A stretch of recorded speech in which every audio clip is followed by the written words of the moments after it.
দিগন্ত বেলার প্রেমান্দোলন লেখিকা আফরোজা আশা পর্ব 4243। রক্তচক্ষু নিয়ে দিগন্তকে দেখছে রহমান। বেলা কাঁদছে। রহমান আর রাসেল মিলে টেনেও দিগন্তকে সরাতে পারছিল না। দিগন্ত বারংবার বেলার কাছে উত্তর চাইছে। অপরদিকে বেলা নিরুত্তর, মুখ দিয়ে টু শব্দটিও বের করেনি। মিতালি ধরে বেঁধে দিগন্তকে বেলার কাছ থেকে সরিয়েছে। রাগে ফুঁসছে দিগন্ত।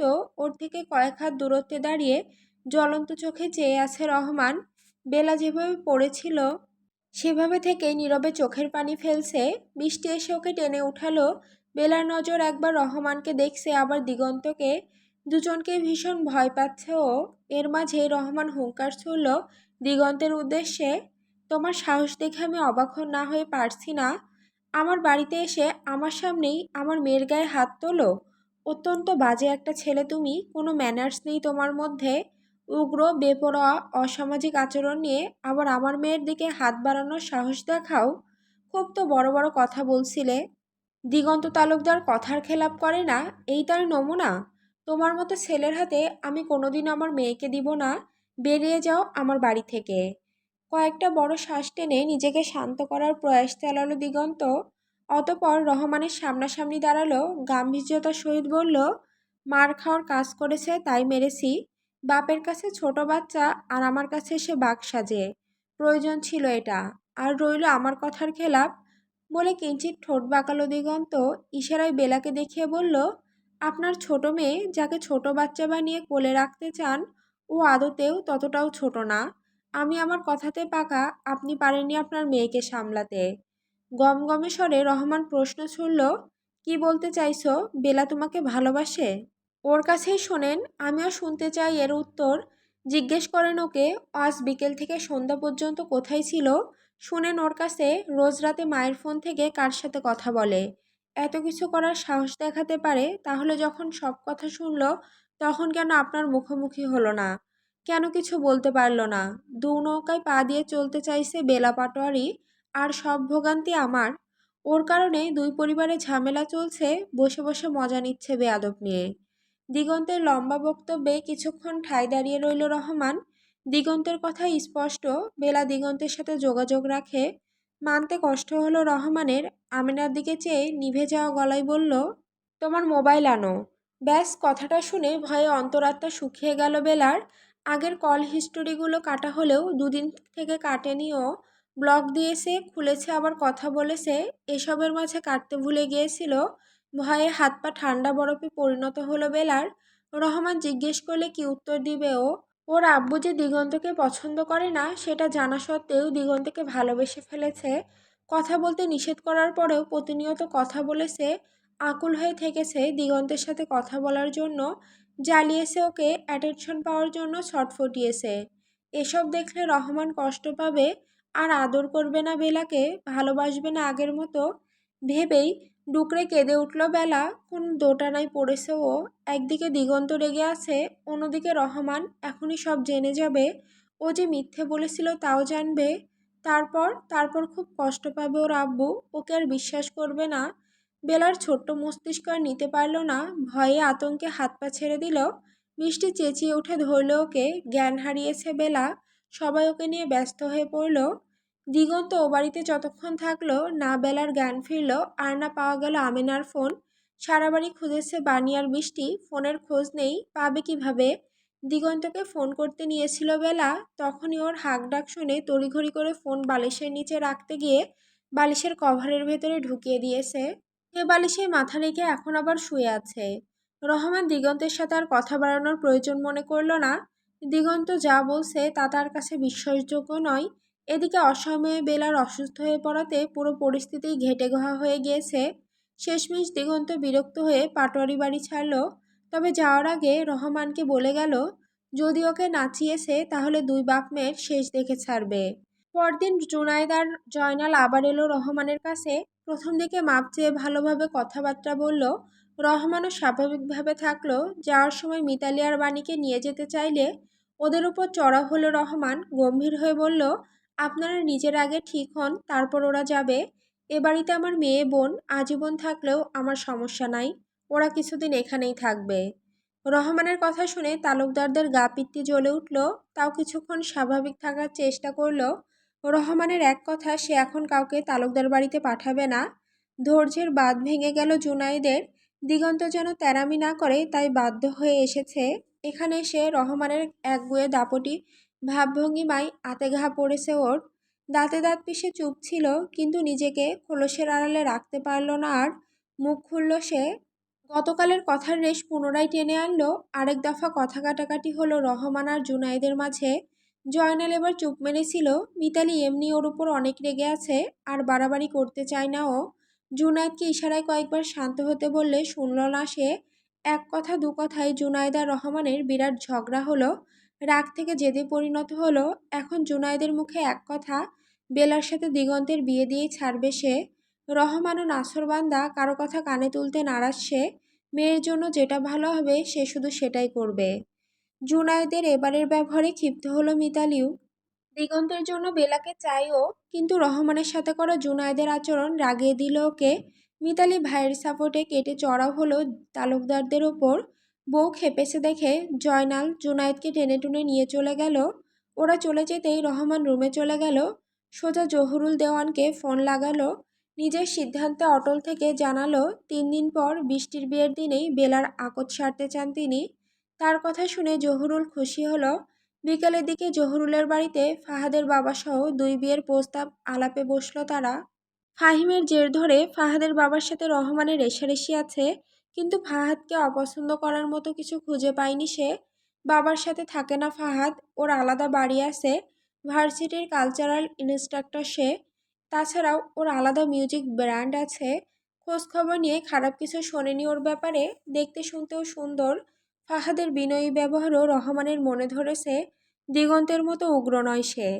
অবশেষে সব কথাবার্তা ভাবাচিন্তা শেষে সিদ্ধান্ত হলো 3 দিন বাদে 2 মেয়ের একসাথে বিয়ে দিবে রহমান। এর মাঝেই 2 পরিবার বিয়ের সমস্ত আয়োজন করে ফেলবে। তবে শর্ত রাখলো বিয়ের পরপর বেলা রংপুর চলে যাবে। পড়াশুনো কমপ্লিট করে তবেই বিদায় হবে তার। জহুরুল দেওয়ান আর ফাহাদের বাবা ফজলুল দেওয়ান মেনে নিল তার কথা। তালুকদার বাড়ির অবস্থা খারাপ। মিতালি নেই, বাণী নেই, ঘরবাড়িতে ছাতা পড়েছে। মাইশাও খুব বেশি উঠবস করতে পারছে না। দিশা কাজকর্ম পারে না। রান্না করতে গিয়ে রান্নাঘর এলোমেলো করে ফেলেছিল, কিন্তু রান্না করতে পারেনি। 2 দিন থেকে বাইরে থেকে খাবার আসছে, সেগুলোই খাচ্ছে। তৃপ্তি পাচ্ছে না। এমনি সময় মিতালি ডেকে ডেকেও খাওয়াতে পারে না। এখন মিতালি নেই, পেটে যেন ওর বাঘ ঢুকেছে। কিছুক্ষণ পর পর খিদেয় মাথাচাড়া দিয়ে উঠছে। মাইশা ব্যথা কোমর নিয়ে একবেলা রান্না করেছিল, সেটা খেয়ে দিন পার করেছে দিশা। বাড়ির পরিবেশও কেমন ছন্নছাড়া। জুনায়েদ জয়নাল সারাদিন বাড়িতে থাকে না। দিহান রান্নার বুয়া এনেছিল, সে রান্না রোচেনি দিশার। তখনই বাদ দিয়েছে। 2 দিন থেকে দিগন্তের কোনো খোঁজ খবর নেই। হয়তো ক্লাবেই পড়ে আছে, নয়তো রায়হানের সাথে আছে। এসবে অতিষ্ঠ হয়ে দিশা ভেবেছিল পাটোয়ারি বাড়ি চলে যাবে, কিন্তু মাইশা জার্নি করতে পারবে না এখন। বিকালের দিকে বাগানের দিকে হাঁটতে বের হয়েছিল দিশা। নাস্তা হাতে সেখানে হাজির হলো রতন। রতনের হাতে ভাজা পোড়ার প্যাকেট দেখে চকচক হলো দিশার চোখ জোড়া। ফোন রতনের হাতে ধরিয়ে খাবার নিয়ে সেখানেই খাওয়া শুরু করে দিল। দিশার কাজ দেখে হাসলো রতন, ঠাট্টার স্বরে বলল, এত খাইস না মোটি, মোটা হয়ে যাবি দেখিস। হাতের চপটা মুখে পড়ল দিশা। পরক্ষণেই রতনের বাবরি চুলের একগাছা মুঠো করে ধরে টান লাগালো। চোখ মুখ কুঁচকে নিয়ে রতন বলে উঠল, এই জন্যই তোর সামনে আসি না। চুল টানাটানি না করে মুখে বলতে পারিস না। দিশা মুখের খাওয়াটুকু শেষ করে ঢেকুর তুলল। রতনের চুল জোরে টানা দিয়ে ছেড়ে দিতে দিতে বলল, তোর এই পাখির বাসার মতো ঝাঁকড়া চুল দেখলেই আমার টানতে ইচ্ছে করে। এগুলো নিয়ে ঘুরিস কিভাবে, ভারী লাগে না? প্রতিবার দিশার কথায় এই প্রশ্নটা থাকেই। এবারও শুনে দুপাশে না ভঙ্গিতে মাথা নাড়াতে নাড়াতে হাসল রতন। কিন্তু দৃষ্টি হাতে থাকা দিশার ফোনে পড়তেই মুখের হাসি গায়েব হয়ে গেল। লগ স্ক্রিনে বিরাজমান পুরুষটাকে দেখে থমকালো ও। ক্ষুব্ধ হলো মন।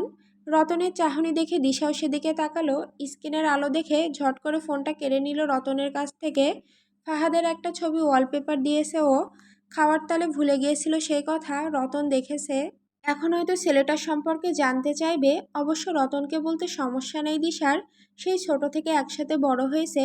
ছেলেটা দিগন্তের মতো বেপরোয়া ছন্নছাড়া, কিন্তু ভালো, বিশ্বাসযোগ্য। ওর সাথে বন্ধুত্বপূর্ণ সম্পর্কের কোনো অবনতি ঘটেনি কখনো। রতন গম্ভীর গলায় প্রশ্ন ছুড়ল দিশার উদ্দেশ্যে, ফাহাদের ছবি তোর ফোনে কেন? রতন ফাহাদকে চেনে দেখে অবাক হলো দিশা মেকি হেসে বলল, চিনিস তুই? সুন্দর না ছেলেটা? এটার উপরেই সর্বশেষ ক্রাশ খাইছি। কিন্তু জানিস, ফ্ল্যাট করতে পারতেছি না, প্রেম করতেও পারতেছি না। পোলাটা মেসেজ সিন করে নাই। ভেতরে ভেতরে জ্বলে উঠল রতনের। দিশার দিকে রাগীভাবে তাকিয়ে বলল, ফাহাদ দিগন্ত ভাই জাতশত্রু, ওই ছেলের সাথে কথা বলবি না, ভাইয়ের কানে গেলে মেরে তক্তা বানিয়ে দিবে। কথাটুকু বলে হনহন করে চলে গেল রতন। দিশা কপাল কোঁচকালো, পরক্ষণেই ভেঙচি কেটে উড়িয়ে দিল রতনের কথা। কি হয় হোক, ওর মন কেড়েছে ফাহাদ, প্রেম তো করেই ছাড়বে। বিয়ের তোড়জোড় চলছে পাটোয়ারি বাড়িতে। আজ বাদে কাল বৃষ্টির বিয়ে। বিকেলের প্রহর চলছে। সন্ধ্যার পর বৃষ্টির গায়ে হলুদের অনুষ্ঠান। বাগানের দিকটা বেশ বড়সড় করে সাজানো হয়েছে। সবাই জানে বৃষ্টির বিয়ে। সেই আমেজেই মেতে আছে রহমান আর রাসেল। বেলার বিষয়টা বাড়ির কাউকে জানায়নি এখনো। মিতালির কানে গেলে হয়তো তালুকদার বাড়িতে খবর পৌঁছে যাবে। ওরা এসে আবার ঝামেলা করবে। তাই একেবারে বিয়ের আগে আগে জানাবে বলে সিদ্ধান্ত নিয়েছে। সেদিন বেলার জ্ঞান ফেরার পর আগে কল ডিটেলস ডিলিট করেছে। অবাক হয়েছিল বেলা, রহমান এখন পর্যন্ত ওকে কোনো প্রশ্ন করেনি। তালুকদাররা যাওয়ার পর থেকে পাটোয়ারি বাড়ির পরিবেশ স্বাভাবিক। সবাই নিজ নিজ কাজ সামলাতে ব্যস্ত। বিয়েবাড়ির কাজ অনেক। বেলা আর বৃষ্টি বাদে সবাই মোটামুটি ছোটাছুটি করে কাজ করছে। সন্ধ্যার পর অনেকটা জাঁকজমকভাবে বৃষ্টির গায়ে হলুদের অনুষ্ঠান শুরু হলো। দেওয়ান বাড়িতে থেকেই হলুদের ডালা এলো। সবাই সেজেছে, বৃষ্টির গায়ে হলুদের ছোঁয়া দিচ্ছে। অপরদিকে শাড়ি পরেছে বেলা, ইচ্ছে না থাকা সত্ত্বেও। রিনা পরিয়েছে ওকে, হালকা সাজিয়েও দিয়েছে। ভালো নেই বেলার মন। সেদিন রহমানের সাথে রাগারাগি করার পর থেকে দিগন্তের আর কোনো খোঁজ পায়নি ও। আমিনার ফোন থেকে অনেকবার ফোন দিয়েছে, রিং হয়েছে কিন্তু ধরেনি। দিগন্ত ওর উপরে রেগেছে খুব। দিগন্ত চায় বেলা নিজে থেকে রহমানকে জানাবে ও দিগন্তকে ভালোবাসে, কিন্তু বেলা সে সাহস করতে পারছে না। দিগন্তের সাথে দুদিন ধরে কথা বলতে না পেরে পাগল প্রায় অবস্থা ওর। বুক ভার হয়ে আছে, দম বন্ধকর লাগছে, সব কিছু। চঞ্চলতা নিভে গিয়েছে। আর না পেরে ভেবে রেখেছে বেলা বৃষ্টির বিয়ের পর দিগন্তকে নিয়ে ওর মনে যা আছে সব বলে দিবে রহমানকে। ল্যাপটপের স্ক্রিনের দিকে একধানে তাকিয়ে আছে ফাহাদ। বৃষ্টিকে হলুদ দিতে গিয়ে বেলার ছবি পাঠিয়েছে ওর কাজিন। সেই থেকে অপলক চেয়ে আছে সেদিকে। কাঁচা হলদে রঙের শাড়িতে হালকা সেজেছে বেলা। এটুকু সাজেই মানিয়েছে ওকে। ফুটে উঠেছে ওর রূপ সৌন্দর্য। ঠোঁটের কোণে মুচকি হাসি টেনে বারংবার ছবি জুম করছে আর দেখছে ফাহাদ। শান্তি পাচ্ছে না তাতে, মন প্রাণ জোড়াচ্ছে না। আজ রাতটুকু শুধু কাল পাশে বসিয়ে বেলাকে স্বীয় বধূরূপে দেখবে ফাহাদ। আর এক রাতের কথা ভাবতেই এক যুগের ন্যায় ঠেকছে ফাহাদের কাছে। রাত পেরিয়ে সকাল হয়েছে। হলুদের অনুষ্ঠান শেষে নাচ গান করে অনেক রাত করেছে সবাই। বড় সদস্যরা ভোর সকাল থেকে কাজ করলেও ছোটরা সব ঘুমে। বেলার ঘুম হয়নি রাতে। দিগন্তের সাথে কথা না বলা পর্যন্ত শান্তি পাবে না হয়তো। সব কিছুই বিরক্ত ঠেকছে ওর কাছে। বাড়ি ভর্তি আত্মীয় স্বজন। মন খুলে কাদারও জায়গা নেই, উপায় নেই। ভোরের দিকে যা একটু শুয়েছিল এপাশ ওপাশ করেই কাটিয়েছে। বুঝতে পারছে রাতে তেল চর্বিযুক্ত খাবার আর সারা রাত না ঘুমানোর ফলে অ্যাসিডিটি বেড়েছে ওর। শরীরটাও ম্যাজম্যাজ করছে। মাত্রাতিরিক্ত ভাবনায় জ্বর আসছে হয়তো। তাই মনমরা হয়ে নিচে নামলো। রহমানকে দেখলো সোফায় বসে থাকতে। রূপজান পাটোয়ারি রুম থেকে ওষুধের বাক্স নিয়ে রহমানের পাশে এসে বসলো বেলা। মেয়ের বিয়ে, কাঁধে হাজারো দায়িত্ব। গতকাল থেকে দুদণ্ড বসার সময় পায়নি রহমান।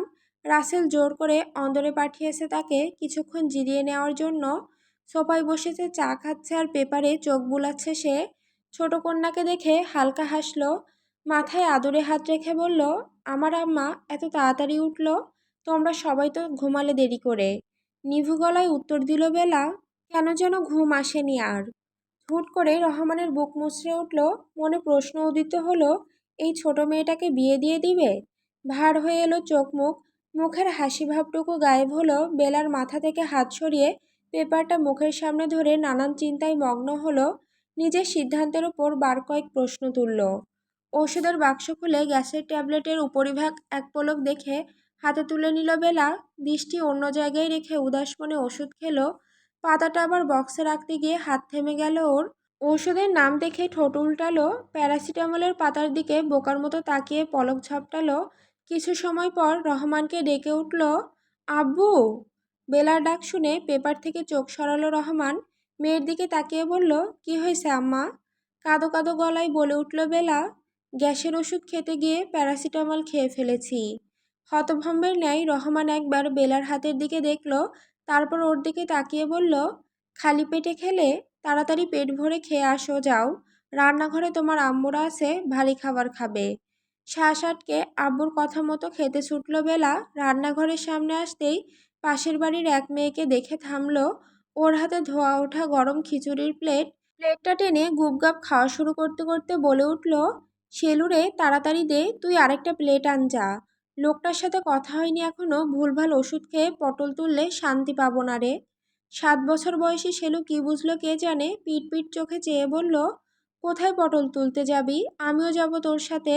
গোগ্রাসে খিচুড়ি খাওয়া শুরু করেছে বেলা, মুখ ভর্তি খাবার নিয়ে ভাঙারি গলায় বলল, এ পটল সে পটল না রে, খিচুড়িটা মজা, যা তোর প্লেট নিয়ে আয়, আমি টেবিলে অপেক্ষা করছি। ছোট শেলু এত বুঝলো না, খিচুড়ি মজা শুনে আবারও প্লেট নিতে চলে গেল। ক্লাবের পুরনো বেতের সোফায় শুয়ে আছে দিগন্ত। মাথার উপরে ঘ্যার ঘেরে ফ্যান চলছে, চোখ দুটো শিরাগুলো লাল। ঘুমায়নি দুদিন থেকে, এক নাগাড়ে সিগারেট টানছে তো টানছেই। রাতে একবার শ্বাসকষ্ট হয়েছিল, তাও থামেনি। রায়হান ওর উপর চরম বিরক্ত হয়ে বাড়ি চলে গিয়েছে। দুদিন থেকে দিগন্তের সাথে সেও ক্লাবেই পড়েছিল। পুরো ক্লাব ঘরটাতে সিগারেট আর ধোঁয়ার আস্তানা গড়েছে দিগন্ত। ওর সিগারেটের অত্যাচারে আর টিকতে পারেনি রায়হান। ছোট টেবিলে পড়ে থাকা ফোনটা ভাইব্রেট করে উঠল। চোখ ঘুরিয়ে সেদিকে তাকালো দিগন্ত। ফলস্বরূপ চোখের শিরায় টান পেয়ে ঝনঝন করে ব্যথা উঠে মস্তিষ্কে গিয়ে লাগলো। চোখ বন্ধ করে নিয়ে স্ক্রিনে নামটা দেখলো। জহুরুলের ফোন দেখে প্রথমে তুলতে চাইল না, কিন্তু জহুরুলের ফোন কল দেখার পর ইগনোরের মতো বেয়াদবি করার সাহস নেই। ফোনটা কানে চেপে সালাম দিল। অপর পাশ থেকে জহুরুল সালামের জবাব নিল। বলল, সেদিন আসতে বললাম, তোদের দেখা নাই। কাজের চাপে মনে থাকে এত কিছু? রায়হানকে ফোন দিলাম, লাপাত্তা। বিয়েতে তো আসবি, সেখানে কথা হবে। যাব না। কেন? ওরা তোর রিলেটিভ না? মিতালি আপাকে ও বাড়িতেই দেখছি। জোরে দম ছাড়ল দিগন্ত, ভারী গলায় বলল, সবসময় জানতে চেয়েছিলেন না বেয়াদব মেয়ের নাম? মেয়েটা বেলা পাটোয়ারি। ব্যাস, দিগন্তের কথা শুনে চোয়াল ঝুলে পড়ার উপক্রম হলো জহুরুলের। চরম বিস্ময় নিয়ে বলল, এখন জানাচ্ছিস আহাম্মক? তোরা দুইটাকে সারা জীবন মারামারি করে যাবি? এখন একটা মেয়ে নিয়ে কাড়াকাড়ি, কিছুক্ষণ পরেই ওদের বিয়ে। মুখ ফসকে কথাটা বেরিয়ে যেতেই জিভ কাটল জহিরুল। দিগন্ত যা বোঝার বুঝল, প্রশ্ন ছুড়ল, বেলা জানে? জহুরুল ভার গলায় বলল, রহমান ভাই কাউকে জানায়নি এখনো। বড় হাই তুলে বলল দিগন্ত, ও করুক বিয়ে। আরেক দফা বিস্ময় পেয়ে তৎক্ষণাৎ কথা বলতে ভুলে গেল জহুরুল। কিছুক্ষণ পর কণ্ঠে অবাগতার রেশ টেনে বলল, তুই আটকাবি না? ভাবাবেগহীনভাবে উত্তর দিল দিগন্ত, ভেবে রেখেছিলাম অনেক কিছু জ্বালিয়ে পুড়িয়ে উড়িয়ে দেব, কিন্তু ওই মুখ বন্ধ বোবা বেয়াদব মেয়ের জন্য আর খাটব না। ওর বাপের কড়া কথা আমার গায়ে লাগে। দিগন্ত তালুকদার অনেক ছোট হয়েছে, নিজে থেকে হাত পেতে চেয়েছে, বাড়ির লোক গিয়েও চেয়েছে, হুমকি ধমকি দিয়ে মেয়ে চেয়েছি, কোনোটাতেই কাজ হয়নি। আর কত? এত ধৈর্য নাই আমার। নাদানের ঘরের নাদান আমার ধৈর্য নিয়ে ছিনিমিনি খেলে। মেজাজ বিগড়ে যাচ্ছে দিগন্তের, আর কথা বাড়ালো না। জহুরুলকে কিছু বলার সুযোগ না দিয়ে পুনরায় বলল, দুই ছেলের বিয়েতে আপনি ব্যস্ত নিশ্চয়ই। আসসালামু আলাইকুম স্যার। বলে ফোন কেটে দিল দিগন্ত। টেবিলে রাখতে গিয়ে কী ভেবে আবার চোখের সামনে আনলো। স্ক্রল করে জাতশত্রু বিসি দেওয়ান দিয়ে সেভ করা নাম বের করলো। ভাবলো না বেশি, কল লাগিয়ে দিল। উপর হয়ে শুয়ে এখনো ল্যাপটপের দিকে তাকিয়ে আছে ফাহাদ। ফোনের টোন শুনেও চোখ সরালো না। নাম না দেখে রিসিভ করলো।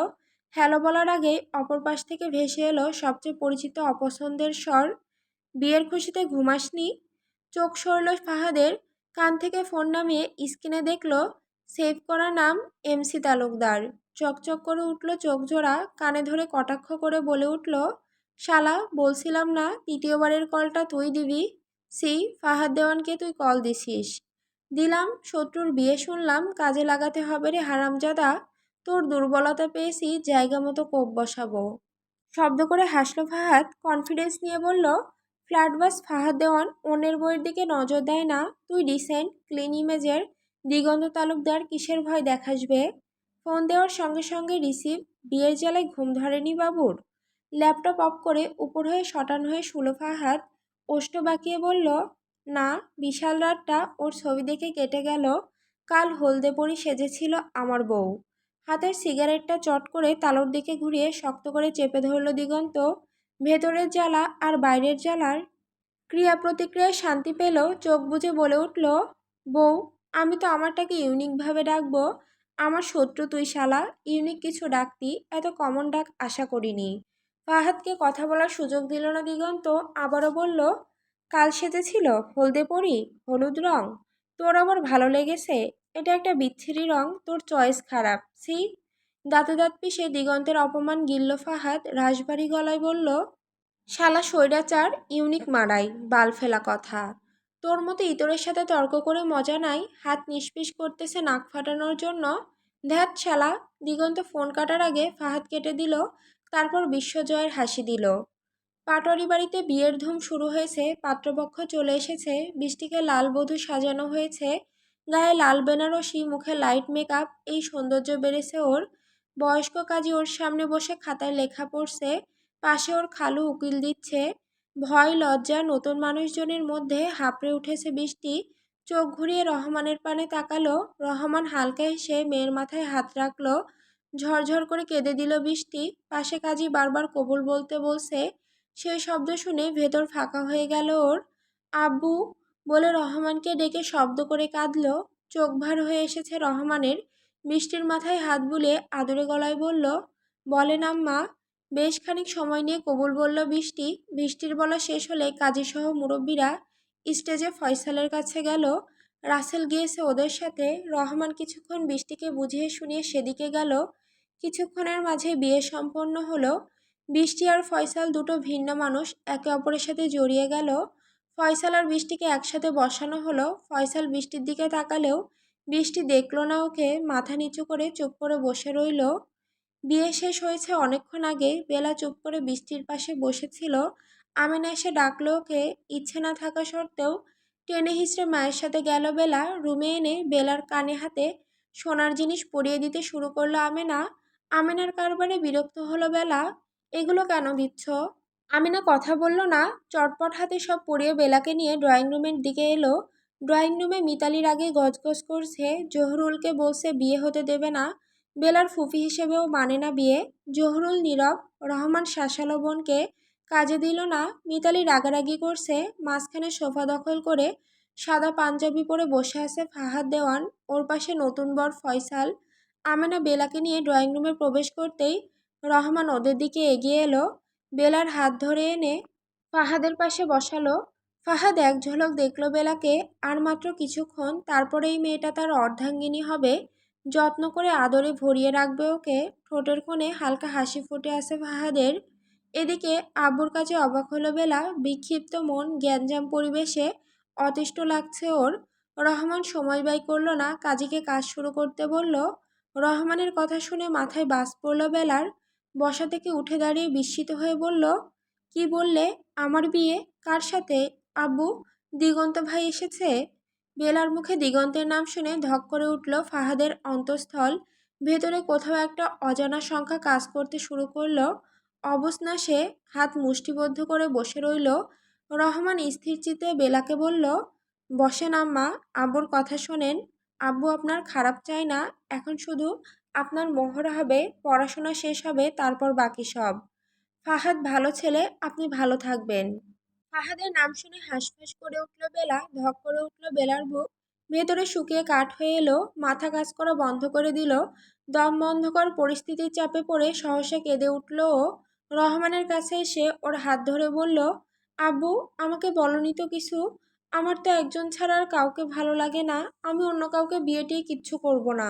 রহমান চোখ ঘুরিয়ে আশেপাশে ভর্তি উৎসুক মানুষজনকে দেখল। বেলার মাথায় হাত রেখে কিছুটা কড়া গলায় বলল, আপনার এই ব্যবহার আমাকে ছোট করছে। আব্বুর কথা শোনেন, কাজী সাহেব অপেক্ষা করছে। আগের জায়গায় বসেন আম্মা। ক্ষিপ্ত হলো বেলা। রহমানের কথার বিরুদ্ধে চলে গেল মুহূর্তেই। রাগ জেদ গভীরভাবে আঁকড়ে ধরল ওকে। ঠিক ভুলের বিচার ভুলে বসল। মাথা থেকে রহমানের হাত সরিয়ে দিয়ে উন্মাদের ন্যায় চেঁচিয়ে উঠল, দিগন্ত ভাইকে ভালো লাগে আমার, তাকে ছাড়া কাউকে বিয়ে করব না। আর নিতে পারল না ফাহাদ ঝট করে বসা থেকে উঠে এসে বেলার হাত শক্ত করে ধরল, টেনে নিয়ে যেতে যেতে বলল, নাটক হচ্ছে?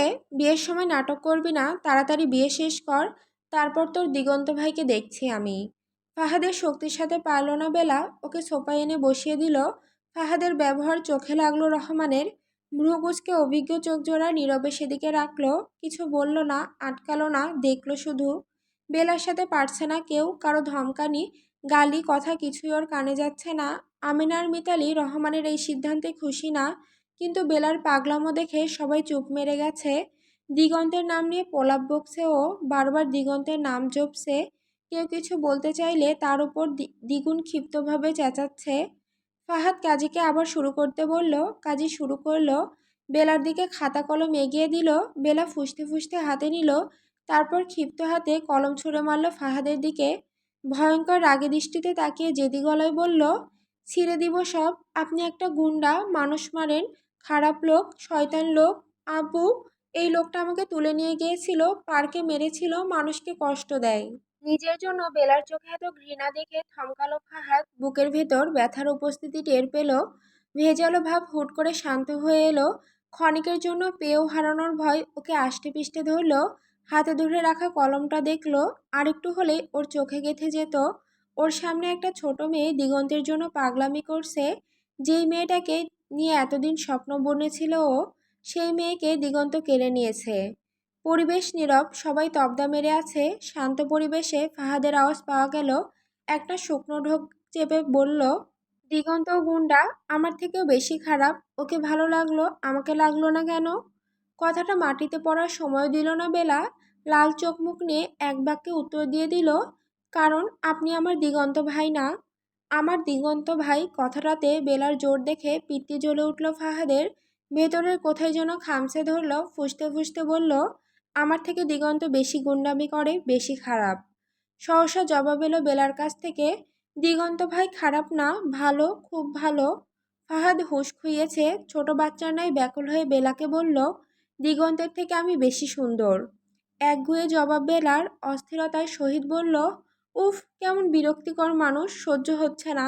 আমার দিগন্ত ভাই বেশি সুন্দর, খুব বেশি সুন্দর, শুনেছেন?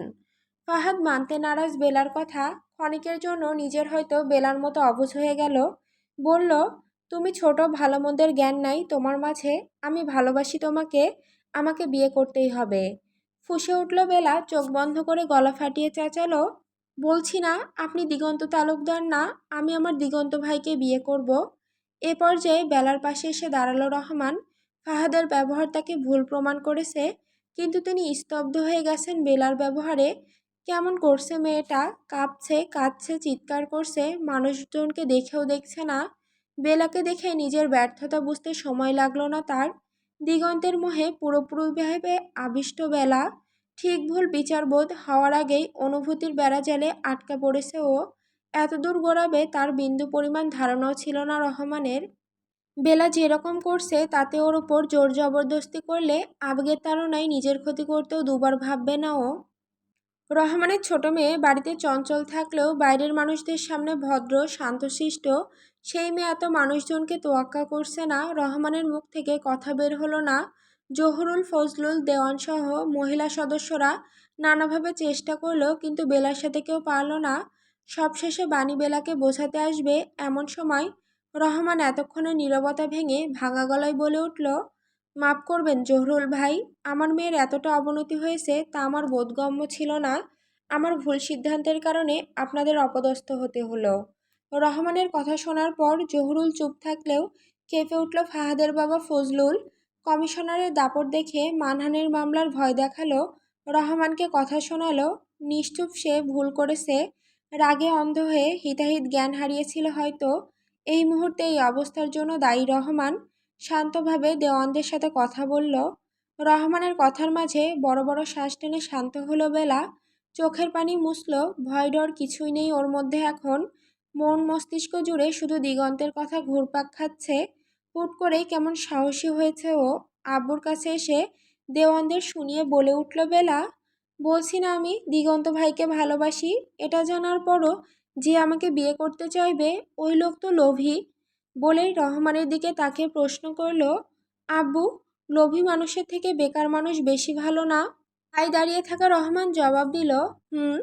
চঞ্চলে স্বরে বলল বেলা, তুমি বলেছিলে না দিগন্ত ভাই বেকার, আমার জন্য পারফেক্ট তাহলে? একই গতিতে রহমানকে পুনরায় প্রশ্ন করল বেলা, দিগন্ত ভাইকে আমি ভালোবাসি, আমাকে দিগন্ত ভাই ভালোবাসে, পারফেক্ট না আব্বু? রহমান একগুঁয়ে যেদি মেয়েকে দেখছে, ওর অভিজ্ঞ নজর বেলার মানসিকতা ধরতে সক্ষম, ব্যর্থতার শ্বাস টেনে জবাব দিল আগের ভঙ্গিতে, হুম। আমি ব্যথা পেলে দিগন্ত ভাইও ব্যথা পাই। এই যে এই লোকটা, কি যেন নাম? ফাহাদের নাম মনে পড়ছে না বেলার। রহমানের দিক থেকে চোখ সরিয়ে ফাহাদের দিকে তাক করলো, ঝাঁজ দিয়ে বলল, এ ভাই, কি নাম আপনার? ভঙ্গুর হৃদয় নিয়েও বেলার তেজ দেখে হাসল ফাহাদ, ধীরভাবে বলল, ফাহাদ দেওয়ান। পুনরায় রহমানের দিকে তাকালো বেলা, বলল, হ্যাঁ, এই ফাহাদ দেওয়ানি। এর পচা লোকজন একদিন আমাকে মেরেছিল, হাতে লেগেছিল অনেক, তখন আমার ব্যথায় দিগন্ত ভাইও খুব ব্যথা পেয়েছিল। তাহলে ওই লোকটা আমার জন্য পারফেক্ট না আব্বু? মেয়ের অবুঝপনায় অবস্থা দেখে রহমান বাকরুদ্ধ। দিগন্ত পুরো হাতের মুঠোয় নিয়ে নিয়েছে ওকে। অপরদিকে রহমানের কাছ থেকে জবাব না পেয়ে অস্থির হলো বেলা। আব্বুর হাত ধরে ঝাঁকিয়ে বলল, বলো। ছোট জবাব এলো রহমানের কাছ থেকে, হুম। আমার রাগ, জেদ, কান্না সবকিছু শুধু দিগন্ত ভাইয়ের জন্য। সে কাঁদায় আবার সেই হাসায়, তাহলে সে আমার জন্য পারফেক্ট, তাই না আব্বু? হুম। দিগন্তকে ভালো প্রমাণ করতে উঠে পড়ে লেগেছে বেলা। ওর বর্তমান ভাবভঙ্গিমা এমন, জোর জবরদস্তি রাগ জেদ নিয়ে হলেও দিগন্ত সব থেকে ভালো সেটা ওকে প্রমাণ করতেই হবে। উপস্থিত মানুষ হাসবে নাকি রাগ করবে খুঁজে পাচ্ছে না। বেলার এক একটা কথা তাদের দুই নৌকায় ভাসাচ্ছে। বেশিরভাগ মানুষ বৃষ্টির বিয়ের পরপরই চলে গিয়েছে, কিন্তু আত্মীয় স্বজন দিশা, মাইশা, বাণী, মিতালি সহ বাড়ির সবাই আর দেওয়ান বাড়ির কয়েকজন আছে এখানে। বেলা আবারও বলল, দিগন্ত ভাইকে আমার ভালো লাগে, আমি একথা তোমাকে এতদিনও বলিনি বলেই আমার উপর রাগ করেছো খুব। দেখলে না সেদিন সে আমাদের বাড়ি এসে আমাকে মারলো, তারপর থেকে তার সাথে কোনো কথা হয়নি আমার। আমার সাথে একটু কথা বলেনি। লোকটার সাথে কথা না বললে আমার ভালো লাগে না, আমার মনে হয় মরে যাব কথা বলতে না পারলে। আব্বু, আমাকে একটু দিগন্ত ভাইয়ের সাথে কথা বলিয়ে দিবে? নিঃশ্বাসটা আটকে আসছে। রহমান কি বলবে দিকদিশেহারা সে এখন। খুব অহংকার করে দিগন্তকে বলেছিল বেলা ওকে পছন্দ করবে না, কিন্তু তার ছোট অবুঝ মেয়ে না বুঝে উন্মাদ হয়ে আছে দিগন্তের জন্য। একটা দীর্ঘশ্বাস ফেলে রহমান বলল, আপনাকে আমি কোনো রকম হারাম সম্পর্কে থাকতে দিব না। অনেক বড় হয়েছেন, নিজের জীবনের সিদ্ধান্ত নিজেই নিতে শিখেছেন। আসতে বলেন তাকে, সম্পর্ক হালাল হওয়ার পর কথা বলবেন। কিন্তু মনে রাখবেন, স্বেচ্ছায় আপনি যে ছেলেকে বেছে নিলেন সে আপনার পছন্দ, আমার না। ভবিষ্যতে আব্বুকে দোষারোপ করতে পারবেন না। এদিকে রহমানের আদেশ পেয়ে আকাশের চাঁদ হাতে পাওয়ার মতো উল্লাসে চিল্লালো বেলা। হাস্যরত মুখে দৌড়ে মিতালির কাছে এসে জিজ্ঞেস করলো, ফুফি, কোথায় আছে এখন দিগন্ত ভাই? বাড়িতে নাই, আমি শুনেছি দিশা আপু বলেছিল। মিতালি তবদা খেয়ে দাঁড়িয়েছিল। এতদিন দিগন্তের পাগলামো সাক্ষী সে, আজ বেলার পাগলামি দেখে মাথা ঘুরছে ওর। ধ্যানে থেকেই জবাব দিল, ক্লাবে। ব্যাস, বেলা আর কারো দিকে তাকালো না, লাফিয়ে দরজার দিকে ছুটলো। পেছন থেকে রাসেল খেকিয়ে উঠল, একা কোথায় যাচ্ছিস বেলা? বেলার কানেও গেল না সে কথা, একদম বাইরে চলে গিয়েছিল। আবার ধুপধাপ করে দৌড়ে এলো রহমানের কাছে, হাত পেতে আঙুল নাড়াতে নাড়াতে বলল, ভাড়া নাই তো আব্বু, দাও। রহমান বিনা বাক্যে ব্যয় পকেট হাতড়ে দুটো 100 টাকার নোট দিল বেলার হাতে। বিস্তর হেসে আবার দৌড় ধরল বেলা। ফাহাদ নিস্তব্ধ হয়ে দাঁড়িয়ে দাঁড়িয়ে কেবল বেলার পাগলামিগুলো দেখল। এই ছোট মেয়ের মন মস্তিষ্ক জুড়ে দিগন্ত, সেখানে নিজের জায়গা খুঁজে নেওয়ার চেষ্টা করা বোকামি। ভেতরে জ্বলছে ওর, চিনচিন ব্যথা করছে, কিন্তু জোর করলো না, থামানোর ইচ্ছে করলো না। নাইবা পেল নিজের ক্ষমতা দাপট দেখে বেলাকে আটকে রাখার মনোবল। ক্লাবের মেঝেতে বসে রায়হান সহ দলের দুটো ছেলে মিলে লুডো খেলছে দিগন্ত। হাতের ধোয়া ওঠা গরম চা, পরনের শার্ট এলোমেলো, চুল উস্কো খুস্কো অবস্থায় অযত্নে ছড়িয়ে আছে। চোখে ঘুম ভাব, কিন্তু ঘুম ধরা দেয় না, লাল হয়ে আছে। রায়হান হাজার বলার পরেও এ ঘর থেকে বের করতে পারেনি ওকে। বেলার বিয়ে শুনেও দিগন্তের এত শান্ত স্বাভাবিক আচরণ রায়হানের নিকট অস্বাভাবিক ঠেকছে। যেখানে তাণ্ডব করার কথা সেখানে বসে বসে চা খাচ্ছে আর লুডো খেলছে দিগন্ত। দিগন্তের রিল্যাক্স মুড দেখে প্রেশার ফল করছে রায়হানের। এর মাঝে রতন হুড়মুড়িয়ে এসে ঘরে ঢুকলো। দিগন্তের উদ্দেশ্যে বলল, ভাই, রহমান পাটোয়ারি ছোট মাইয়া আসতে, ভেতরে আসার জন্য হাউকাউ করতেছে। রতনের কথা শুনে তড়িৎ বেগে উঠে দাঁড়ালো রায়হান। বড় বড় পা ফেলে বাইরের দিকে গেল। দিগন্ত কিছুক্ষণ নিরুত্তর থেকে চাটা শেষ করলো। মাথা ভার হয়ে আছে ওর, হাত চালিয়ে এলোমেলো চুলগুলো পেছনে ঠেলতে ঠেলতে ঘরে থাকা সব ছেলেদের বাইরে যেতে বলল। দিগন্তের কথায় রতনসহ একে একে সবাই চলে গেল। নড়চড় হলো না দিগন্তের, সেভাবে বসে থেকেই সিগারেট ধরালো। কিছুক্ষণ পর ধূপধাপ পা ফেলে ঘরে হাজির হলো একজন। দরজার দিকে এক পলক তাকিয়ে চোখ সরিয়ে নিল দিগন্ত। সিগারেট মুখের কাছে আনবে এমন সময় সামনের ব্যক্তি ছুটে এসে ওর বুকে দুহাত দিয়ে ধাক্কা মারল। জোরে ধাক্কার দরুন অনেকটা পিছিয়ে গেল দিগন্ত। সামলানোর জন্য এক হাতের ভর মেঝেতে ঠেকিয়ে দিল। অতপর রাশভারী গলায় বলল, কি চাই? কোনো কথা বলল না বেলা। জোরে জোরে শ্বাস টেনে আবারও হাত উঠালো দিগন্তকে ধাক্কা মারার জন্য। বুকের কাছে আনতেই ওর হাত চেপে ধরল দিগন্ত। হাত ছাড়ানোর জন্য জোর লাগিয়ে কিছুক্ষণ মোচড়ামুচড়ি করল বেলা। দিগন্তের দাবাং মার্কা পুরুষালী শক্তির সাথে পারল না। ডুকরে কেঁদে উঠল। পরক্ষণে দিগন্তের হাত কামড়ে ধরল। সমস্ত রাগ উগরে দিতে চাইল সেখানে। দাঁতে দাঁত পিষে ব্যথা হজম করল দিগন্ত। থামালো না বেলা। কিছু সময় পেরিয়ে গেল, ছাড়ার নাম নেই বেলার। আর না পেরে ধমকের স্বরে বলে উঠল দিগন্ত, বিয়ে দিছে না তোর বাপ? স্বামীর সাথে নাটক কর, আমার সাথে কি? সময় নিয়ে নীরবে কাঁদল বেলা। চোখ মুখ লাল হয়ে গিয়েছে ওর। অভিযোগী স্বরে বলল, করিনি বিয়ে। আমার কষ্ট হয়েছে অনেক। আপনি আটকাতে আসলেন না কেন? রাইমার বিয়ে আটকিয়েছিল ওর বয়ফ্রেন্ড। আপনি এখানে বসে থাকলেন কেন? ভ্রু কোঁচকালো দিগন্ত। তেরাভাবে প্রশ্ন করল, আমি তোর বয়ফ্রেন্ড লাগি? নাক ফুলিয়ে উল্টো জবাব দিল বেলা, কি লাগেন তাহলে? মুখ থেকে চুই শব্দ বের হলো দিগন্তের। কণ্ঠে বিরক্তির রেশ এনে বলল, একে তো মুখের উপর কথা বলে আবার বেঢপ প্রশ্ন করে। বেয়াদব! কেন এসেছি সেখানে? নাক টেনে সরল স্বীকারোক্তি বেলার কাছ থেকে। আপনার বউ হতে। একসাথে কুঁচকে রাখা ভ্রুজোড়া শিথিল হলো দিগন্তের। ঠোঁট কামড়ে ধরে কিছুক্ষণ বেলার দিকে তাকিয়ে থাকলো। ওকে ভালোভাবে পর্যবেক্ষণ করতে করতে স্বাভাবিক গলায় বলল, বউ শব্দে আমার অ্যালার্জি আছে। মিসেস দিগন্ত তালুকদার সাউন্ডস গুড। দিগন্তের কথা শুনে কিছু মেলানোর চেষ্টা করলো বেলা। পরক্ষণে ঠোঁট উল্টে বলল, হ্যাঁ ওটাই, একই তো। বেলার কাহিনী দেখে ঠোঁটের কোণে হালকা হাসির এলো দিগন্তের। আবার বেলার অগোচরে সেটা মিলিয়ে গেল। কিছু বলার জন্য মুখ খুলতেই দিগন্তের নজর আটকালো বেলার হাতের দিকে। একটা করে সোনার চিকন চুড়ি আর তার সাথে একজোড়া হলুদ রঙের কাচের চুড়ি দেখে চোয়াল শক্ত হয়ে এলো দিগন্তের। ফোঁস করে উঠে বলল, এই চুড়ি খোল। কয়েক পলক ঝাপটে বেলা বলল, কেন, সুন্দর না? তোর নীল রং পছন্দ, হলুদ নিয়ে ক্যারমার করবি না একদম। বিচ্ছিরি রং, ভালো লাগে না আমার। বোকার মতো আবার প্রশ্ন করলো বেলা, ভালো লাগে না? না। ব্যাস, বেলা চটজলতি হাত থেকে চুড়ি খুলে দিতে দিতে বলে উঠল, তাহলে আমারও ভালো লাগে না।